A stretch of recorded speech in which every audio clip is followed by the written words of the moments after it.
It's my pleasure to introduce the next speaker who will be presenting remotely from Seattle. So thank you so much for joining us so late. It's Dr. Ankur Handa, who's a research scientist at the NVIDIA Robotics Lab in Seattle with Dieter Fox. He was previously a research scientist at OpenAI, and before that did a PhD with Andrew Davison at Imperial College in London and a postdoc at the University of Cambridge with Roberto Cipolla. And it's my great pleasure to introduce his talk on the work he's been doing on XR and NVIDIA. Hi there, can you see my screen? Oh dear. Hi there, can you see my screen now? Hello? Yes, we can.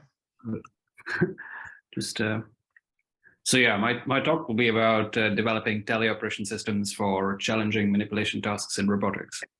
So two systems I'll present, and one of them is the hand-arm teleoperation system that's working directly in the real world, and the second one is the assistive tele-op for future prediction using transformers. So we just play some of that, what it would look like. So here the human is basically teleoperating a dexterous hand-arm system, and there's no touch feedback here, but it's all driven by vision. So I'll talk about this system, which shows these rich manipulations using a very low-cost system.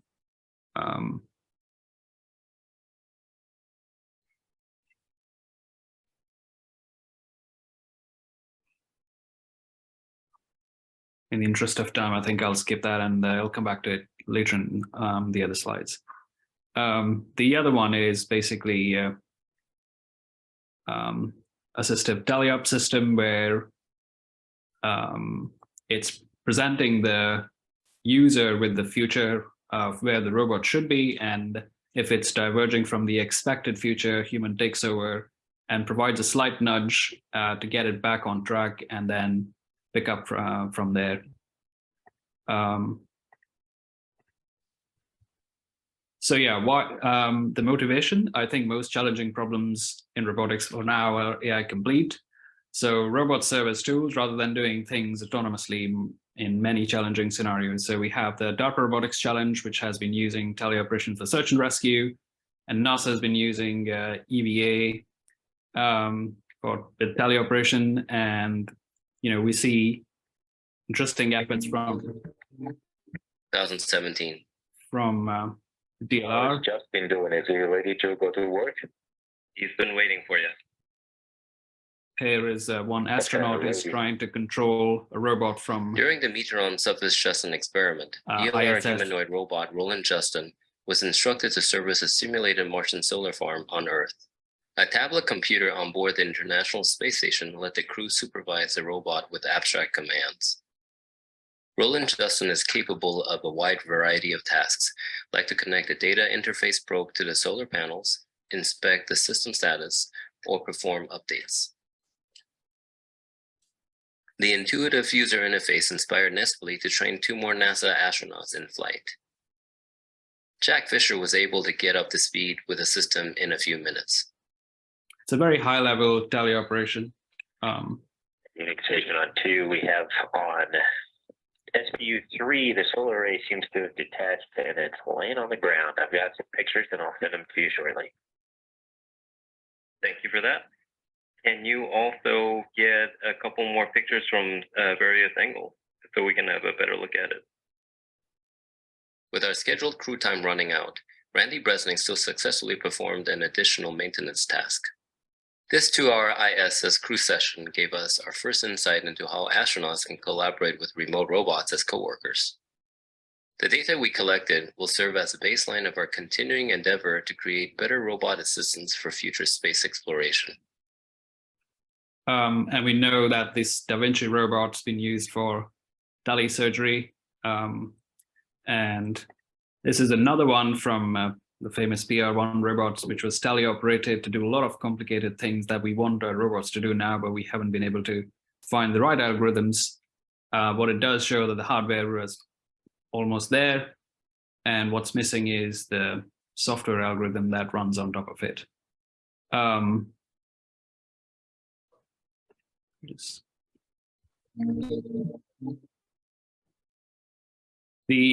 is the other motivation is that if you think about training robots to solve tasks, one of the hammers we have is the RL based training in simulation, but it comes with a lot of complicated and hard to deal with issues like defining reward functions. This is one of those very complicated reward functions that ETH Zurich used, folks from ETH Zurich used to train a robot to walk.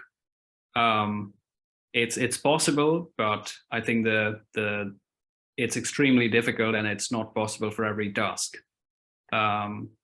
Finding the right balance among various terms in the reward function is extremely hard. Even if you have, it may not be optimal for many other tasks. So the question is, why not learn how to specify tasks via some demonstrations where you teleoperating a robot and collecting some data, and using some machine learning algorithms on top to come up with the right algorithms. And learning is directed here and structured, unlike RL, which relies on exploration, which is not in the control of the user. And we also have the ability to collect long horizon data. The motivation again is that we've seen these teleoperation systems help provide demonstrations for teaching skills to robots since 1997. So new ideas and work in this direction keeps happening. Has been happening since then. These are a few of the works which I've tried to highlight over the years. And one way to, think about all of that is how we can leverage all the tools we have with either XR, VR, or AR, or our own GUIs that we can develop to help collect these demonstrations. And there's interesting work which is basically doing the very obvious thing. What if you had enough data and you could just do behavior cloning on top? So these are some of the contemporary works that I've tried to highlight. So in the first slide, I mentioned about doing teleoperation on a hand-arm system. So the first question is then, why hands? Hands offer extreme dexterity that parallel geographers cannot. They increase the repertoire of tasks that you can do in the real world.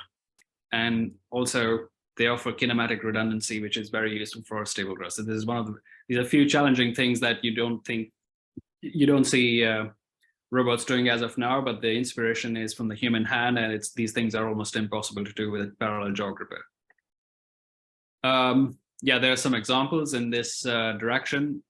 The work people have been doing to leverage this sort of exotic hardware to train robots to do things that parallel geographers might not be able to do.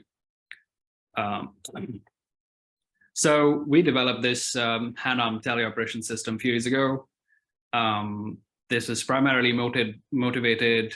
The development was motivated by the fact that there wasn't any off-the-shelf, ready-to-go solution for this complicated teleoperation. So we have glove-based systems like Oculus Quest, Cyber Glove. They have, for instance, Cyber Glove is particularly expensive. It has hygiene issues. Like if different people cannot use the same glove, it's bulky, drift, and often the glove doesn't tell you anything about the pose of the hand. So you still need another module on top that gives you the 6-off position of the hand, so you can use that to drive the arm. The AR/VR solutions are cheaper, but they still have limited field of view, and the motion capture systems are pretty expensive. There's another one that recently, I think, a company called Haptex have developed a hand-arm solution, a teleoperation solution, but it's super expensive, and it's still in the very early stages. What we wanted to do is to have a low-cost, low latency, and no drift-based solution, preferably glove-free and markerless, and it's easy to use on a dexterous multi-finger manipulation. And we wanted a complete system, not just a glove, because glove alone doesn't give you the position of the 6-off position of the 6-off wrist pose. So this is our system. So we use the off-the-shelf RGB cameras. They're calibrated, and in this setup, we have 4 of them placed all around the table, over which the human moves their hand, and then you have a robot next to it. So we assume line of sight driven teleoperation, so the user doesn't have to wear any VR headset, so that robot's close enough to the user. Otherwise, you have this depth perception issues. And it's housed, in a studio next to the robot. So the way we went about developing this is to have 3 different phases. One is the learning thread, which basically tracks the pose of the hand. The tracking thread is basically using the pose of the hand to lock down the degrees of freedom of the various different joints using a optimization-based methods, and the control thread, which basically relays over that motion over to the robot. One interesting thing is that because we're using a 4-finger hand, so we also had to do kinematic retargeting, which I'll explain a little bit later. So let's go through the learning thread. So what does the learning thread do? This is about using neural networks to estimate the state of the hand. The hand is parameterized by 23 key points, 4 on each finger and 3 on the back of the palm of the hand to estimate the hand pose. So you use a standard PointNet++ pipeline to regress to the 23 key points. We wanted the desirable properties of the hand we wanted was that tracker that runs 100% of the time, because we're sending the hand state over to the robot for teleoperation, and we don't want the robot to execute undesirable behaviors. The accuracy, we want the tracking to be accurate. That's the only way to ensure that the hand motion is faithfully replicated on the robot. The demands on hand tracking here are significantly increased because a real robot is involved in the process. And we wanted the tracker to run at interactive rates. Any delay in tracking introduces cognitive load on the human brain, and it's undesirable again. So the first question, when you see that, like, why reinvent the wheel? Why not just use off-the-shelf trackers? Well, first of all, they're not accurate and smooth enough to run directly on the robot. Obviously, you can develop trackers with computer vision today that perform very well on the benchmarks, but they're not necessarily ready for running on the real robot. There's still some work that's needed to make that happen. So they are often implemented with a single camera setup in mind. Therefore, self-occlusions can be a problem, and often assumes that cameras are always upright. In this particular example, when we try to use the OpenPose hand tracker on one of our cameras, which was upside down, it didn't work at all. Then there are lapses in tracking for a few frames. It can recover later though, but you have to make sure that there is smoothness across time. Another thing with the Oculus Quest, for instance, is another solution. The issue with that is if the hands are within the overlapping regions of the cameras, they have a fixed field of view, then it works perfectly.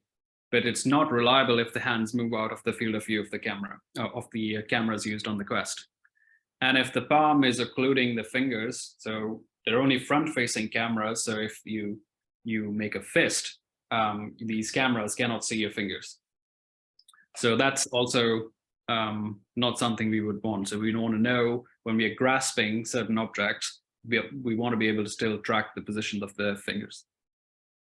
So our solution was to basically have depth cameras spread out on a table, all 4 corners of the table. And we want to make sure that the hand tracking at least works in this bounding volume. We care less about solving hand tracking in the world. As long as it works within this setup, it allows us to really track the hand accurately so that we can relay over the motion to the robot hand. And what we want is a hand pose as well as the joint positions. The hand pose allows us to drive the robot. So this is the typical point cloud we get by fusing observations from all the 4 cameras. Our goal is to figure out where the hand is and what the pose of the hand is. as well as the join angles on the fingers. So point net is, a neural network that we used on top that directly operates on the point clouds to give us the state of the hand. And we formulate the problem as key point detection on the point clouds. So that's the whole pipeline. So we have two-stage process where the first stage localizes where the hand is. And the second stage then uses that, masks out everything else, and then runs the network, runs the point cloud again through the same network to give you more accurate results. So you can see the difference between stage 1 and stage 2. This gray stuff is, these are the points on the table. Stage 1 gives you reasonably good, but not accurate results. And the stage 2 polishes that, so you start getting much better results than that are ready to go for the, that are ready to be relayed over to the robot. Sometimes we found out that it's pretty robust, but still not very accurate. So we use traditional SDF-based tracking on top because we know the mesh model. We get the initialization from the neural network, and then we use that to this optimization on top to polish the solution and squeeze the accuracy out. And this was done using a system called DART, dense articulated real-time tracking. This is what we get, and then this is the solution we get on top after we run the DART system. And we also apply EMA to filter out the noise wherever possible. We found out that it doesn't introduce any lag. One of the other things that I think it's worth mentioning here is how do we get the data to train a neural network. We again go back to the DART-based system. We initialize that hand tracking with DART-based system to collect the data, and we train on that data. We manually filter out the bad ones so that the neural network is only trained on the data we think is sensible, and then use that to train a neural network, which provides us initialization, and then you feed back in. You do that iteratively until your data set becomes bigger, as resulting in neural networks giving you really good initialization for DART to work reliably across all different possible pose variations that you can see. So one of the interesting examples is that when you do this kind of motion or configuration of the hand in the real world, the DART tracker thinks that the hand is doing that. But this is not always the case, but say 10–20% of the time it still works, but 80% of the time it's giving you this kind of results. But that 10–20% when it works, you can mine the data and train a neural network to provide initialization. And then when you use DART on top, it doesn't give you these kind of bad results. So the thing is that use neural networks to memorize solutions for certain scenarios. And here is that it's all about not forgetting that the tracker had worked before for a similar scenario, so we can mine that and distill that into a neural network. For training, we also had the users do.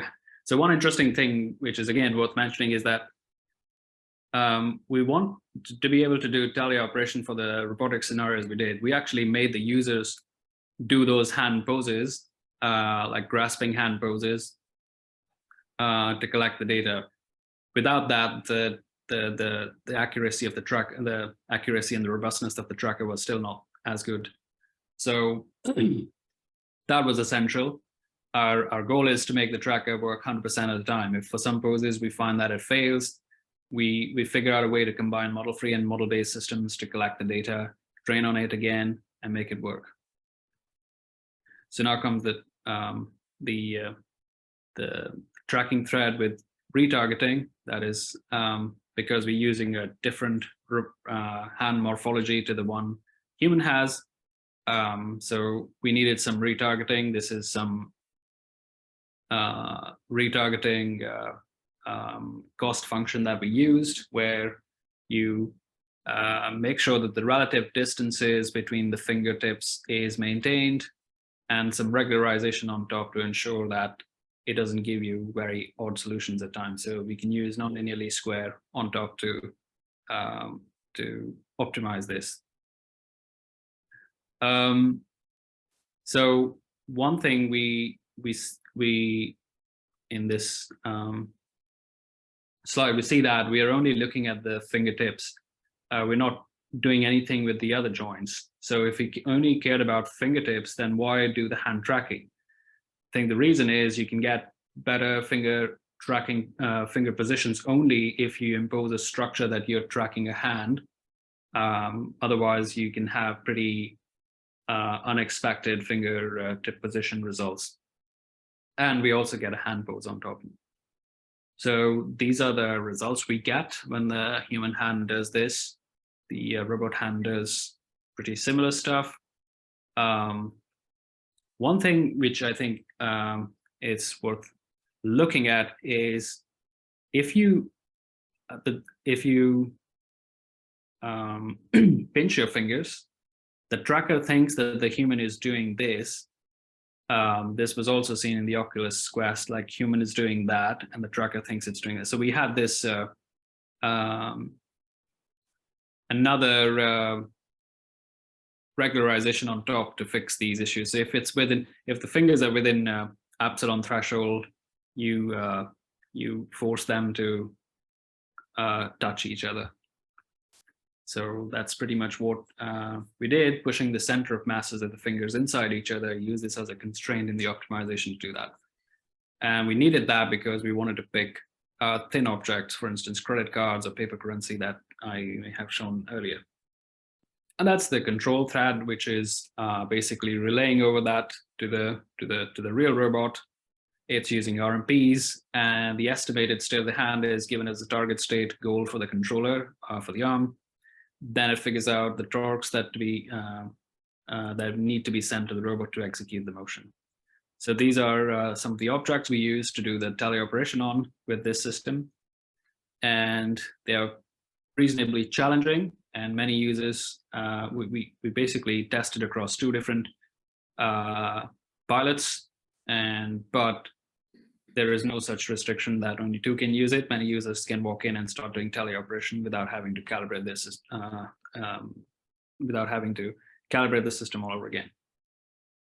I'll skip over. And the way to measure how good a system is, we figured out was to use these 2 different metrics: mean completion time and the number of failures. So we use 5 demonstrations in succession to collect data, and based on that, we rank things using these 2 metrics.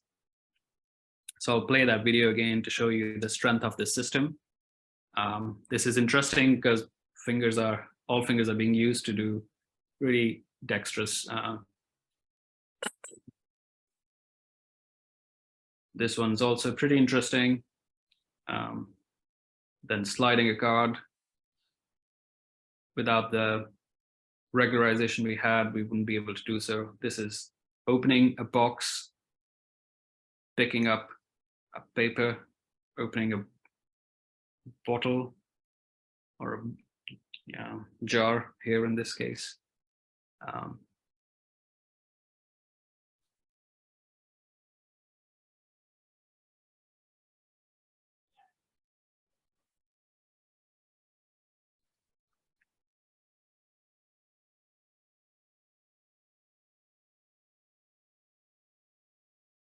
Keep in mind that there is no tactile feedback. It's all driven by vision alone. That's the hardest one we found. It has to do peg insertion. Opening a drawer and pulling out a tea bag.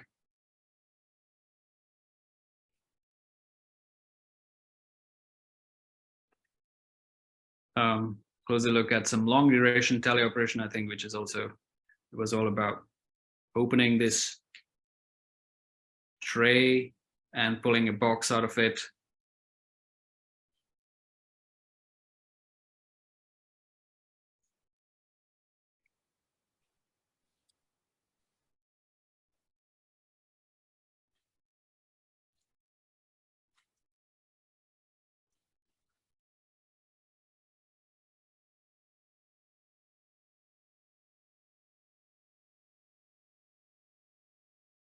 each one of these stages is extremely difficult, but 2 pilots were able to get used to that. And so this one's also harder. You have to open the wallet and steal the money.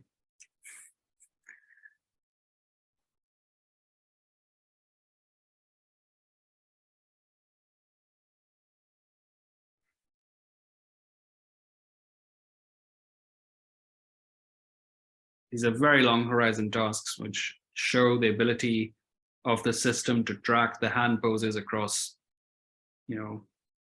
many minutes.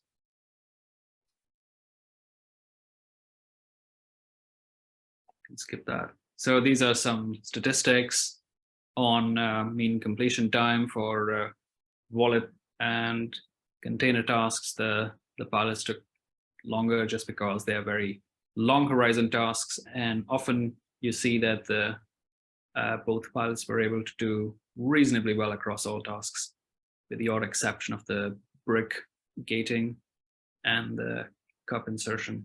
But in general, we found this to be pretty good to be able to use for some of those challenging scenarios for which data collection itself is extremely difficult.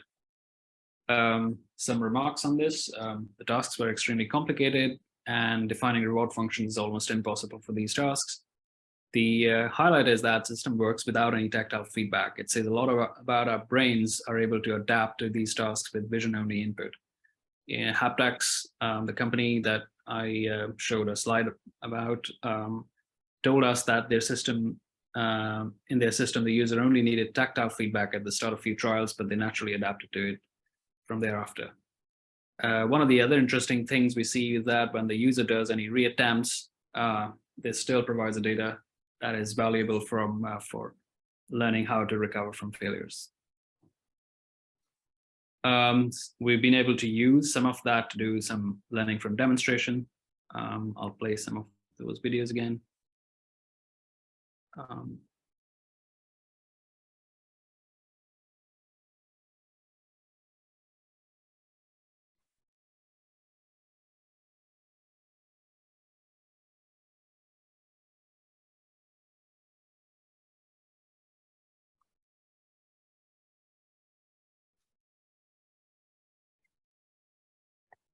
We can skip that for now. So the other one I talked about was the assistive tele-op system, which is using transformers to learn how to solve a certain task and also provide the user with the future prediction, just like GPT-3 does. And if the user thinks that the future trajectory looks different from the expected one, they can take over and provide a slight nudge and let it complete from there onwards. So we have the system that we tested on various different tasks, where we used an HTC-based VR headset to collect data, train a transformer, and then use a human-in-the-loop assistive tele-op. The transformer is a pretty standard one that we use, which is the GPT-3 based. It needs state and action, and then it produces the state and action for the next state. These are the multiple tasks. Industrial tasks we tested on was the picking a block, inserting, peg insertion, then putting objects in the appropriate locations. We have the corresponding cutouts, and the household tasks and the caregiving tasks. So these are some of those that I can show. Assembly, we have to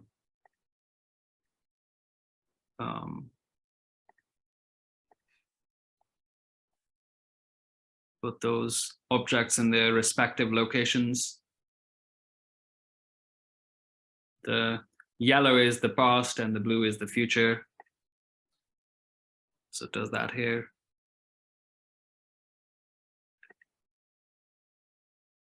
Needs to open the drawer, put the ball in, and close the drawer. And the right ones are failure cases. The left ones are where it's able to solve the task reliably.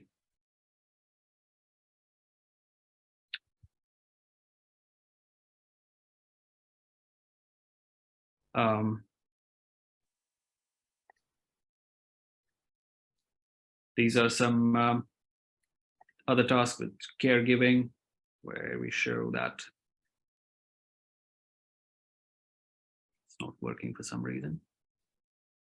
How the human takes over.